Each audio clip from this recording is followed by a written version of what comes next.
Pyorrhoea या gums inflammation, ये मसूड़ों की एक ऐसी बीमारी है जो कम से कम 1 सदी पहले लाइलाज समझी जाती थी।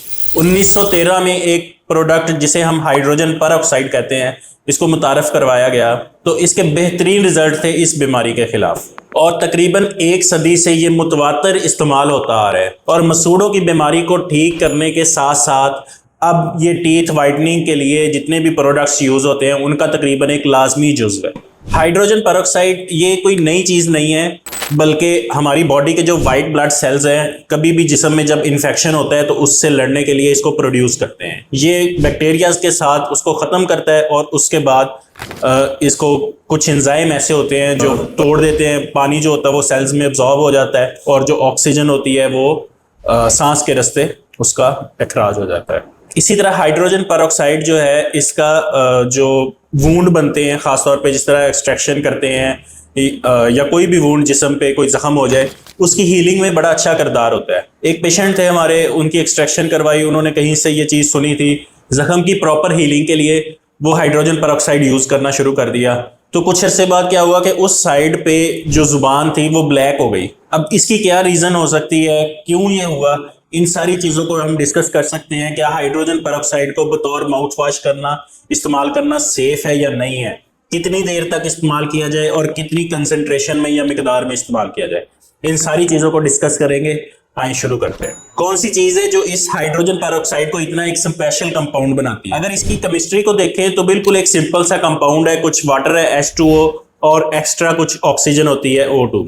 अब ये जो एक्स्ट्रा ऑक्सीजन है यही बेसिकली इसका जो कह लें कि मेन कंपोनेंट है जो ये सारे काम करता है। अगर टीथ वाइटनिंग के लिए देखा जाए तो ऑक्सीजन जो है वो दांत की आउटर लेयर जो इनेमल होती है उसके अंदर एब्जॉर्ब होता है। एब्जॉर्ब होने के बाद जो भी उसके ऊपर केमिकल्स लगे होते हैं, स्टेन्स लगे होते हैं, चाय, कॉफ़ी या तंबाकू या कोई भी चीज़ ऐसी जिसके दाग लग जाते हैं, उन मॉलिक्यूल्स को वो डिस्टर्ब करता है और उसके साथ जो स्टेन्स हैं वो उतर जाते हैं।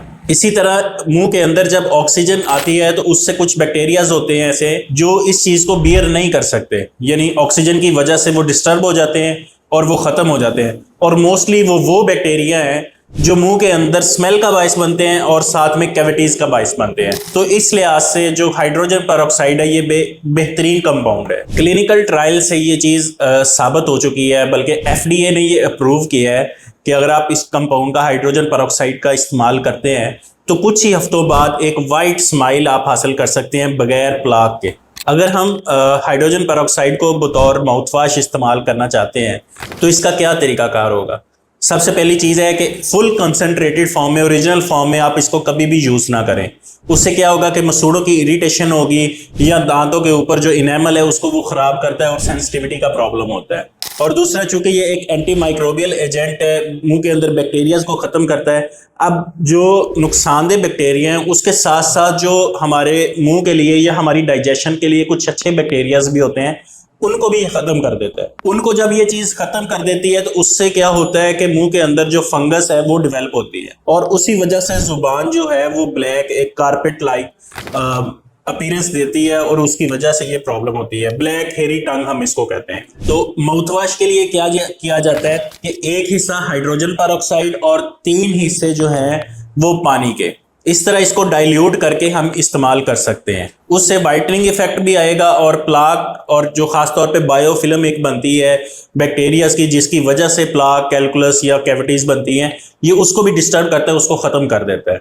एक तरीकाकार ये है। दूसरा तरीकाकार क्या होता है कि हम इसको बेकिंग सोडा के साथ एक पेस्ट सी बना के उसमें मिक्स करके उससे भी यूज़ कर सकते हैं।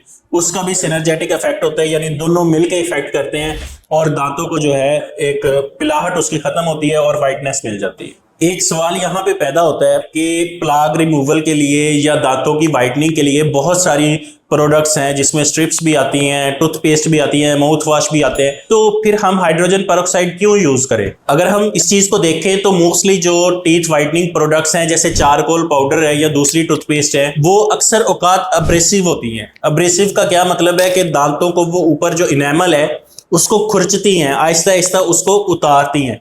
उससे ये ज़रूर होता है कि जो स्टेन्स लगे हैं वो मास्क हो जाते हैं और दांतों का कलर वाइट होता है। लेकिन जो ओरिजिनल तरीकाकार है, जो बेहतरीन तरीकाकार है वो ये है कि जो स्टेन्स लगे होते हैं उन मॉलिक्यूल्स को डिस्टर्ब किया जाए और उसी से स्टेन उतर जाए। लेकिन जो इनेमल है वो डिस्टर्ब ना हो। तो इस लिहाज से ये एक बेहतरीन चीज़ है। दूसरा, इजीली अवेलेबल है, आम स्टोर्स पे मिल जाता है, और इसके अलावा बहुत कॉस्ट इफेक्टिव है, सस्ता है, इसलिए भी यूज़ किया जा सकता है। तकरीबन 100 साल से ये एक बेहतरीन प्रोडक्ट और मुतवातर इस्तेमाल होने वाली चीज़ है। लेकिन इन सारी चीज़ों के बावजूद जो सबसे बड़ी प्रायोरिटी है, सबसे अहमियत वाली चीज़ है, वो आपकी सेफ्टी है। अगर आप इसको इस्तेमाल करना चाहते हैं तो जिस मिकदार में जो प्रिकॉशंस के साथ मैंने आपको बताया इसी तरह इस्तेमाल करें। अगर टीथ वाइटनिंग के लिए जिस तरह डेंटल ऑफिसेज में यूज़ होता है, तकरीबन 40% तक ये यूज़ होता है कंसनट्रेटेड फॉर्म में, अगर इसकी मिकदार आप बढ़ाना चाहते हैं तो लाजमी तौर पे किसी डेंटिस्ट की सुपरविजन में इस्तेमाल करें, उससे कंसल्ट करके फिर इस्तेमाल करें। वो आपके दांतों के मुताबिक जो बेहतरीन मशवरा है वो आपको देंगे। उम्मीद है आज की आप ये वीडियो जो है वो आपको बहुत पसंद आई होगी। तो अगर आप इस चैनल पर नए हैं, मज़ीद वैल्यूएबल जो मालूमात हैं दांतों की सेहत के मुतल्लिक, उससे बाखबर रहने के लिए चैनल को सब्सक्राइब करें। Thank you.